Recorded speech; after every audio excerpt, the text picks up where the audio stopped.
Shalom, graça e paz do Senhor em sua vida, em nome de Jesus, que hoje venha derramar a paz que excede todo entendimento, a paz do Espírito Santo sobre a sua vida, sobre o seu coração, que venha transbordar.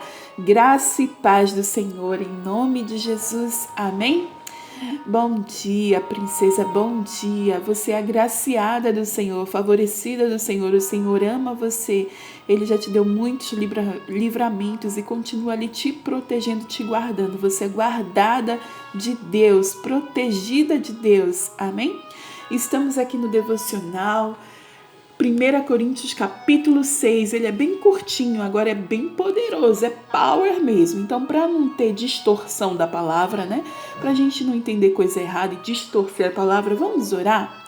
Vamos pedir ajuda ao Espírito Santo para estar nos ajudando, ministrando essa palavra sobre as nossas vidas? Então, vamos já começar dando aquele bom dia para ele? 1, 2, 3 e... Bom dia, Espírito Santo, bom dia. Eis-nos aqui, querido amigo. Tu és a pessoa mais importante em nossas vidas. Muito obrigada por morar dentro de nós. Obrigada por nos guiar. Obrigada por nos incentivar, por nos ensinar. Em especial, neste dia, te pedimos, Espírito Santo, que esse capítulo 6 de 1 Coríntios, ele não passe batido, a gente não leia por ler, que a gente não distorça a palavra, em nome de Jesus. Tira, Senhor, toda obra de engano da nossa vida, toda cegueira espiritual de nossas vidas, todo tampão no ouvido, tudo que não nos deixa, Senhor, encontrar a verdade. Todo impedimento agora que caia por terra em nome de Jesus. Queremos, Senhor, ser ministradas por Ti. Queremos, Deus, ter discernimento espiritual. Nos enche de sabedoria, Espírito Santo, em nome de Jesus. Amém. Então aqui, capítulo 6, a gente vê que tá uma continuação do capítulo anterior, né? E começa assim. Se algum de vocês tem queixa contra o outro irmão, como ousa apresentar a causa para ser julgada pelos ímpios, em vez de levá-la aos santos?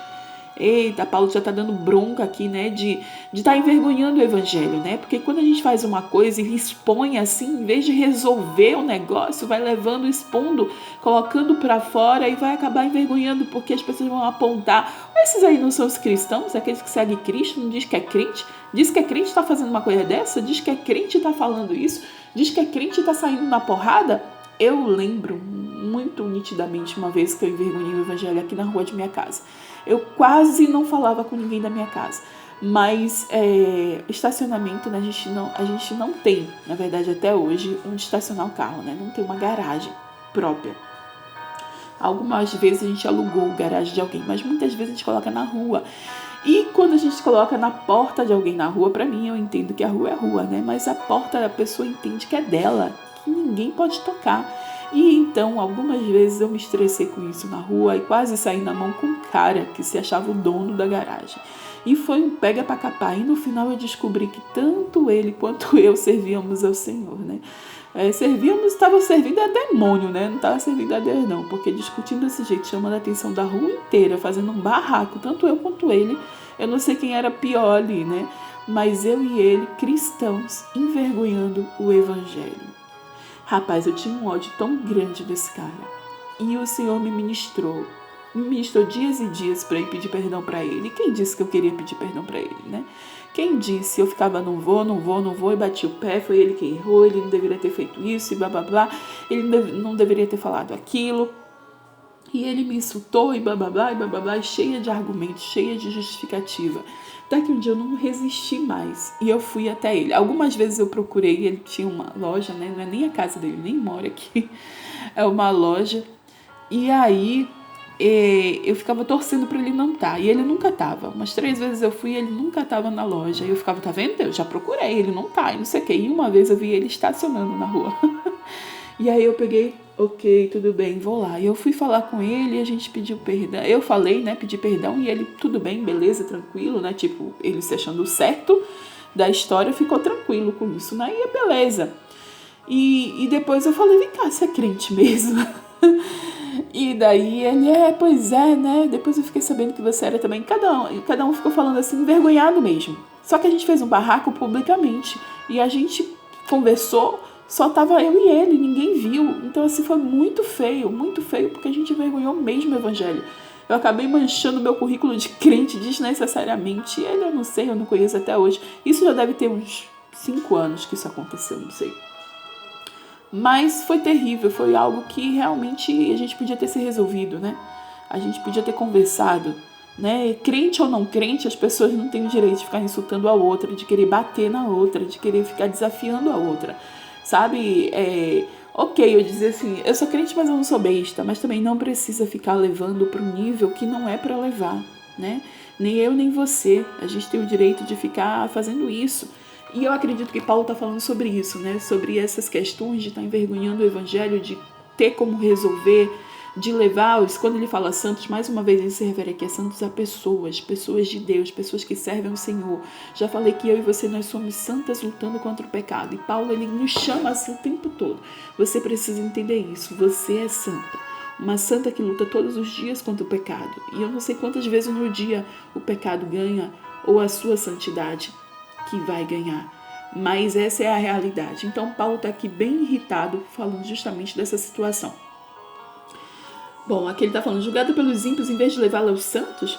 Vocês não sabem que os santos hão de julgar o mundo?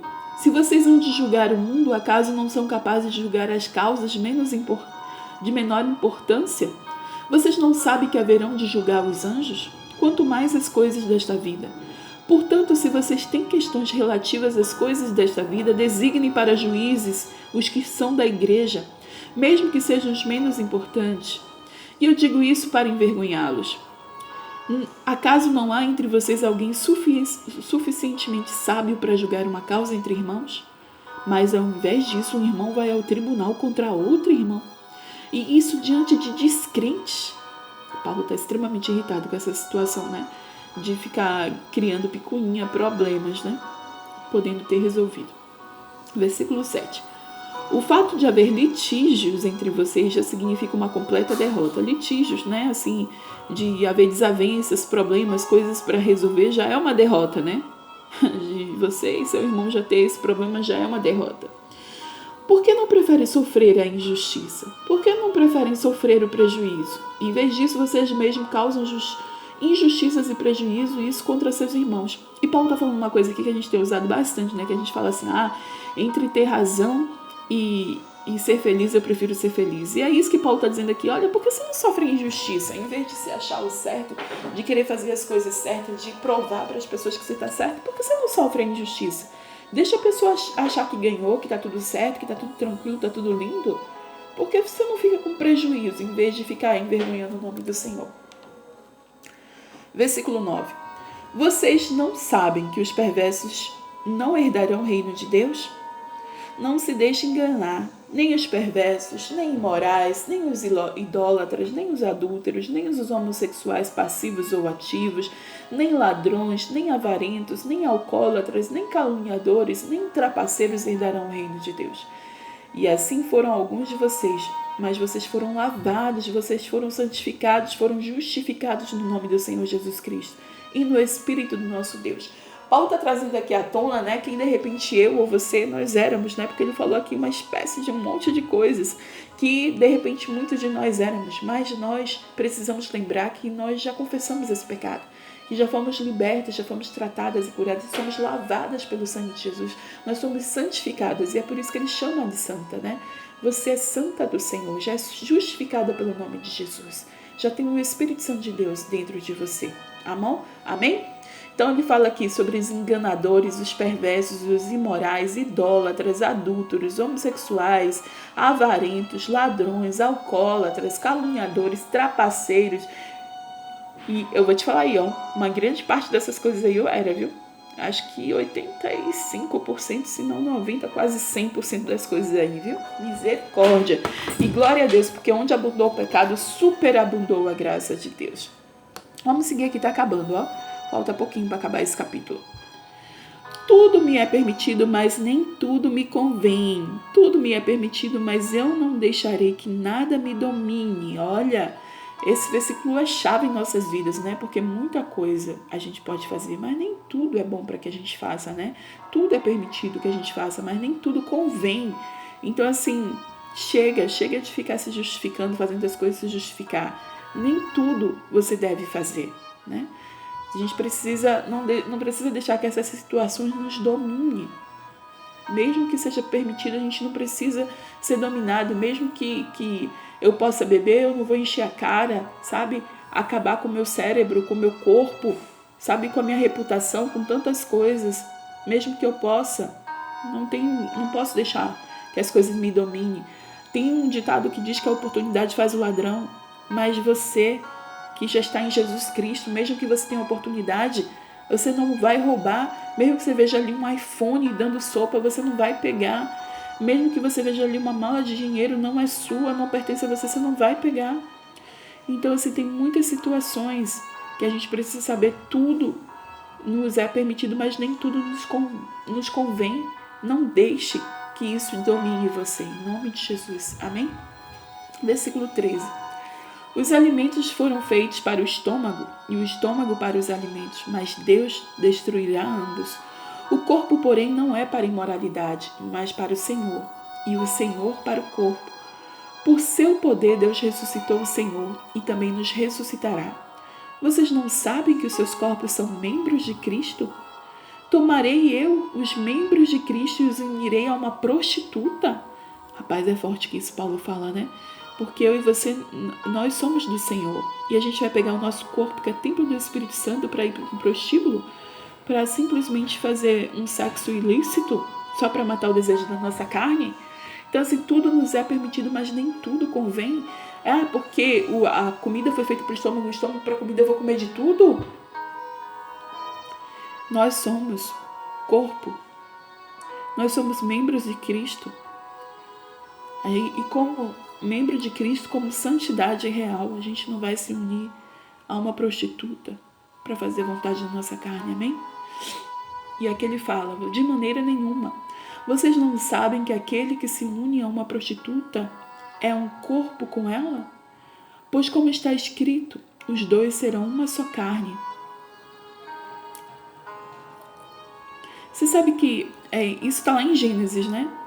De dois seriam uma só carne. Isso é tão real, porque quando a gente se une em uma relação sexual com uma outra pessoa, veja como um pedaço de papel que cola no outro pedaço de papel. E quando você tenta tirar esse pedaço de papel, vai um pedaço de um, vai para o outro, né? Não consegue nenhum ficar inteiro, porque partes vai para um lugar e parte da outra pessoa vai para outro lugar. Quando a gente se une numa relação sexual, é isso que acontece. É um relacionamento que não é só físico, é de alma. E o que acontece? Um pouco da gente fica na outra pessoa e um pouco da outra pessoa fica na gente. Agora imagine se eu não dou conta das minhas emoções, da minha vida, dos meus traumas, eu ainda tenho que pegar coisas do outro. E são almas que se unem ali. Por isso que quando a gente termina um relacionamento, a gente precisa desapartar a alma. Muitas pessoas falam, desaparta sua alma da minha. É real. Precisa mesmo abrir a boca, sabe? E cortar os fins ali e acabar com a legalidade, desapartar a alma uma da outra. Então, se você se une a uma prostituta, né, um homem que não é seu, a um homem casado, você está tendo partes dele ali, dos problemas, dos traumas, você está tendo parte de coisas que não é sua, está dando conta de coisas que não é sua, além das suas coisas. Então, a gente realmente vira uma só carne. O Senhor falou isso lá em Gênesis, né? E aqui, versículo 17, Paulo fala assim, mas aquele que se une ao Senhor é um espírito com ele. Então, assim, quando a gente une numa relação sexual, a gente está unindo corpos e alma. Mas quando a gente se une ao Senhor, a gente é um espírito com ele. Versículo 18, fujam da imoralidade sexual. Todos os outros pecados que alguém comete fora do corpo os comete. Mas quem peca sexualmente peca contra o seu próprio corpo. Acaso não sabe que o corpo de vocês é santuário do Espírito Santo que habita em vocês, que lhe foi dado por Deus e que vocês não sabem de si mesmo? Vocês foram comprados por alto preço, portanto glorifiquem a Deus com seu próprio corpo. O meu corpo e o seu foi comprado pelo sangue de Jesus, foi um preço alto demais, tudo que ele sofreu por mim, por você. Então a gente não deve pegar o santuário do Espírito Santo, o nosso corpo, e ali ficar com uma vida sexual ativa ilícita. Eu e você fomos comprados por um alto preço. Então a gente precisa glorificar o Senhor com o nosso próprio corpo, Precisamos ter consciência de que nós somos sim santas lutando contra o pecado. Precisamos ter consciência que tudo que fizermos é para a honra e glória do Senhor. Amém?